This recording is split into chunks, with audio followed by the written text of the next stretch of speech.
Hello students, आज के इस वीडियो लेक्चर में हम बात करेंगे सस्टेनेबल डेवलपमेंट की या धारणीय विकास की।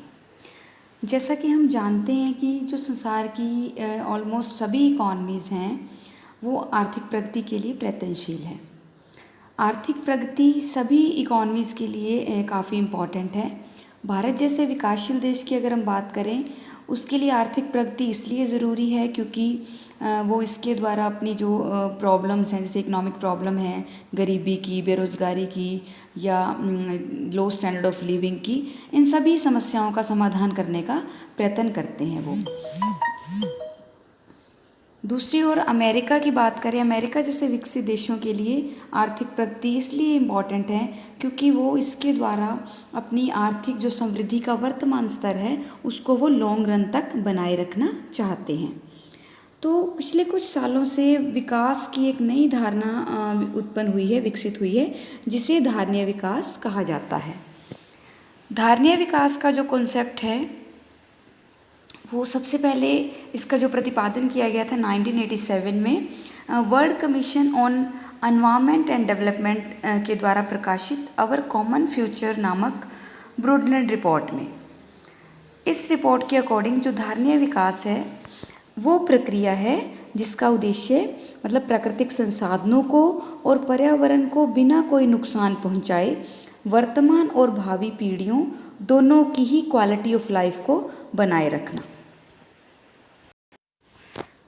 ये जो सस्टेनेबल डेवलपमेंट या धारणीय विकास की धारणा है, इस धारणा को प्रयोग करने का मुख्य कारण ही यही है कि जो संसार के लगभग सभी विकसित देश या अगर हम अलग विकसित देशों की समृद्धि और विकास की प्रक्रिया की बात करें, इस विकास की प्रक्रिया के दौरान प्राकृतिक संसाधनों का मतलब नेचुरल रिसोर्सेज का और एनवायरनमेंट का, पर्यावरण का बहुत ज़्यादा शोषण हुआ है या उसकी बहुत ज़्यादा हानि हुई है। पर्यावरण तो जल और वायु प्रदूषण की समस्या ने मतलब काफ़ी नुकसान पहुंचाया है पर्यावरण को। और दूसरा, अगर हम प्राकृतिक संसाधनों की बात करें, प्राकृतिक संसाधनों का बहुत ज़्यादा शोषण हो रहा है। भूमि पर कई कई तरह की फसलें उगाई जा रही हैं जिससे उनकी जो प्रोडक्टिविटी है वो ख़त्म होती जा रही है। खनिज पदार्थों की अगर हम बात करें, पेट्रोल, लोहा, कोयला, सोना, चांदी, इनका भी हम अत्यधिक मात्रा में खनन करते जा रहे हैं जिससे इनके जो भंडार हैं वो धीरे धीरे ख़त्म हो रहे हैं। तो इन सभी चीज़ों का हमारी जो वर्तमान और भावी पीढ़ी है उसके जीवन की गुणवत्ता पर बहुत ज़्यादा प्रभाव पड़ता है और इससे भविष्य में भी आर्थिक विकास की दर में कमी होने की संभावना बढ़ती जाती है। इसलिए एक ऐसी विकास प्रक्रिया की ज़रूरत महसूस की गई कि जो भविष्य में भी आर्थिक विकास की दर को बनाए रख सके और भावी पीढ़ी के जीवन की जो गुणवत्ता है या जो क्वालिटी ऑफ लाइफ है उसको भी कम ना होने दे। तो इसलिए एक नया कॉन्सेप्ट हमारे सामने आया जिसे हम धारणीय विकास कहते हैं। तो धारणीय विकास क्या है? अगर हम उसको डेफिनेशन के रूप में देखें, वर्ल्ड डेवलपमेंट रिपोर्ट 2003 के अकॉर्डिंग उन्होंने क्या इसकी डेफिनेशन दी है कि धारणीय विकास आर्थिक विकास की वो प्रक्रिया है जो भावी पीढ़ी की आवश्यकताओं को पूरा करने की योग्यता को बिना कोई हानि पहुंचाए वर्तमान पीढ़ी की आवश्यकता को पूरा करती है।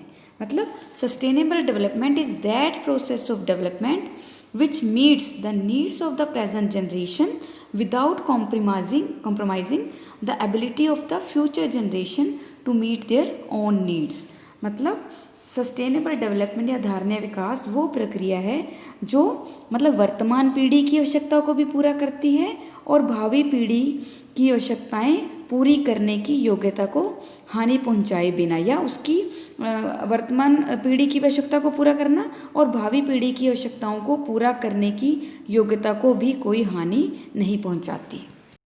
तो इस तरह से हम कह सकते हैं कि जो धारणीय विकास है या शाश्वत विकास है वो एक ऐसा विकास है जो सामाजिक दृष्टि से वांछित मतलब सोशली डिज़ायरेबल, आर्थिक दृष्टि से संतोषप्रद मतलब इकोनॉमिकली सेटिस्फैक्ट्री और पारिस्थितिकी दृष्टि से पुष्ट हो या जिसको हम कहें इकोलॉजिकली साउंड हो।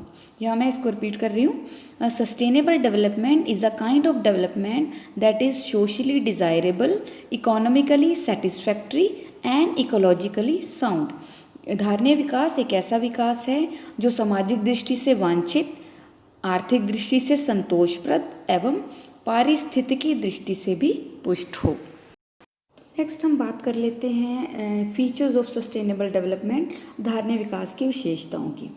इसमें सबसे पहली फर्स्ट फीचर है efficient use of natural resources, कि प्राकृतिक संसाधनों का कुशल प्रयोग।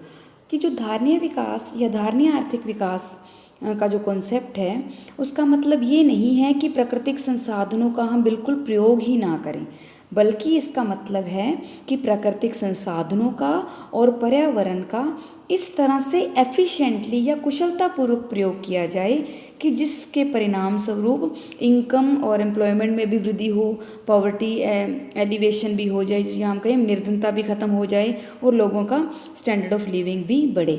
मतलब ये कॉन्सेप्ट नेचुरल रिसोर्सेज के प्रयोग ना करने की बात नहीं करता, बल्कि उनके एफिशिएंट यूज़ की बात करता है, उनके कुशल प्रयोग की बात करता है। नेक्स्ट है no reduction in the quality of life of the future generation, भावी पीढ़ी की जीवन की गुणवत्ता में कमी ना हो। धारणीय विकास का क्या उद्देश्य है कि वर्तमान पीढ़ी के जीवन स्तर में वृद्धि करने के लिए प्राकृतिक संसाधनों का और पर्यावरण का इस तरह से प्रयोग करना है कि जिससे भावी पीढ़ी की जीवन की गुणवत्ता में कोई भी कमी ना आए। मतलब जिस तरह की सुख सुविधाओं का प्रयोग हमारी वर्तमान पीढ़ी कर रही है, उसी तरह की सुख सुविधाएं हमारी भावी पीढ़ी को भी मिले, उनकी जीवन की गुणवत्ता में कोई भी कमी ना आए। इस बात पर बल देता है या बल देती है धारणीय विकास की धारणा। नेक्स्ट है नो इंक्रीज इन पॉल्यूशन, प्रदूषण में भी वृद्धि ना हो। धारणीय आर्थिक विकास का जो कॉन्सेप्ट है वो उन कार्यों को सपोर्ट या उन कार्यों का समर्थन नहीं करता जो मतलब प्रेजेंट जनरेशन या प्रेजेंट जो जनरेशन है उनके स्टैंडर्ड ऑफ लिविंग को हाई करने के लिए प्राकृतिक संसाधनों और पर्यावरण के लिए हानिकारक सिद्ध हो, बल्कि इस धारणा के अकॉर्डिंग उन आर्थिक कार्यों को बिल्कुल नहीं किया जाना चाहिए जो प्रदूषण को बढ़ाते हैं और जिससे भावी पीढ़ी की जीवन की गुणवत्ता में कमी आती है। तो पोल्यूशन में वृद्धि की बात नहीं करता, बल्कि धारणीय आर्थिक विकास का जो कॉन्सेप्ट है वो प्रदूषण को कम करने की बात करता है, या हम कहें उन आर्थिक कार्यों को ना करने पे जोर देता है जिनसे प्रदूषण में वृद्धि होती है। नेक्स्ट है does not delimit the concept of development, आर्थिक विकास को सीमित नहीं करता। ये धारणीय विकास का जो लक्ष्य है, धारणीय विकास का ये उद्देश्य नहीं होता कि आर्थिक विकास को सीमित कर दिया जाए, बल्कि इसका ये लक्ष्य है कि प्राकृतिक संसाधनों का और पर्यावरण का इस तरह से प्रयोग किया जाए कि जिसके फलस्वरूप केवल वर्तमान में ही नहीं बल्कि भविष्य में भी आर्थिक विकास की दर को सस्टेन रखा जा सके या बनाए रखा जा सके। नेक्स्ट पॉइंट है डिस्ट्रीब्यूशनल इक्विटी, वितरण संबंधी साम्यता। ये जो धारणीय विकास का कॉन्सेप्ट है डिस्ट्रीब्यूशनल इक्विटी पर भी जोर देता है या वितरण संबंधी समानता या साम्यता पर भी बल देता है। और ये साम्यता या जो इक्विटी है वो विभिन्न पीढ़ियों के बीच भी होनी चाहिए, मतलब डिफरेंट जनरेशन के बीच भी होनी चाहिए, और एक ही पीढ़ी के भीतर मतलब जिसको हम बोलते हैं इंट्रा जनरेशनल भी होनी चाहिए। तो ये तीन मतलब दोनों तरह की डिस्ट्रीब्यूशनल इक्विटी पर बल देता है।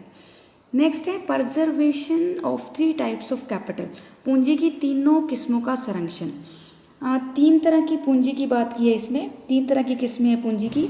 एक मानवीय पूंजी है जिसमें शिक्षा और तकनीकी प्रगति आ जाती है, भौतिक पूंजी जिसको हम टच कर सकते हैं जैसे कि मशीनें, औजार और कारखाने, भवन, ये भौतिक पूंजी हो गई। और तीसरा है प्राकृतिक पूंजी जिसमें आ जाते हैं प्राकृतिक संसाधन, शुद्ध वायु, स्वच्छ जल, तो ये हो गई हमारी प्राकृतिक पूंजी। तो जो सतत विकास या धारणीय विकास का कॉन्सेप्ट है ये पूंजी की तीनों तरह की किस्मों के संरक्षण पर बल देता है।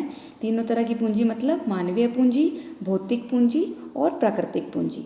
धारणीय विकास का ये मतलब है कि भावी पीढ़ी को कम से कम ये तीनों तरह की पूंजी मतलब इतनी ज़रूर मिलनी चाहिए जितनी कि हमारे पास वर्तमान में है, ताकि भविष्य में उनको भी उतना ही सुख और आनंद मिले जो कि हम वर्तमान पीढ़ी वाले लोग अब सुख भोग रहे हैं। मतलब ये सिर्फ वर्तमान पीढ़ी के सुख और आनंद की बात नहीं करता ये धारणीय विकास का कॉन्सेप्ट, बल्कि फ्यूचर जनरेशन को भी वो सुख सुविधाएं मिलनी चाहिए जो कि प्रेजेंट जनरेशन को मिल रही हैं। तो ये पूंजी की तीनों तरह की किस्मों के संरक्षण पर बल देता है। तो इस तरह से हमने इस लेक्चर में बात की धारणीय विकास के कॉन्सेप्ट की, कि धारणीय विकास का कॉन्सेप्ट कब आया, कब इसका प्रतिपादन किया गया और इसकी क्यों ज़रूरत महसूस की गई, और फिर हमने इसके फीचर्स की बात की। नेक्स्ट वीडियो लेक्चर्स में हम बात करेंगे इसकी आवश्यकता की या इसकी इम्पोर्टेंस की और इसकी शर्तों की। Thank you.